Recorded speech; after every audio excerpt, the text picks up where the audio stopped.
Hər kəsə salam. Hazırladığım Dubai şokoladını sizə təqdim edirəm. Belə bir balaca qazan götürdüm. Su buxarında əridirəm. Bu kadayıfda birazdan onu tavaya əlavə edəcəm. Ondan əvvəl isə şokoladın az olduğunu düşündüyüm üçün yenidən şokolad əlavə edirəm. Şokoladın hamısını istifadə elədim. Kadayıfdan bu qədər götürdüm. 50 qram da kərə yağı əlavə edirəm. Qızarana qədər qovururam.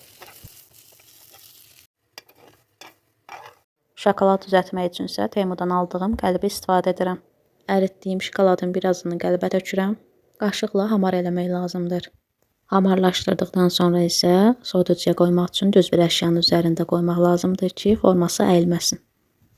Şokoladın orta hissəsini hazırlamaq üçün qovurduğum kadayıfın içərisinə püstə əzməsi və küncüt əzməsi əlavə edib qarışdırıram.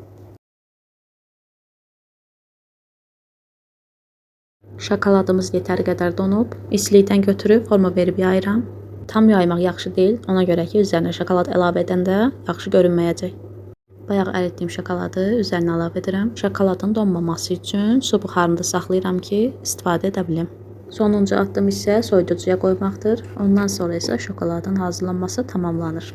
Şokoladımız artıq hazırdır. Sizcə necədir? Yorumlarda yazın fikrinizi, mənə maraqlıdır. Takip etməyi və like etməyi unutmayın.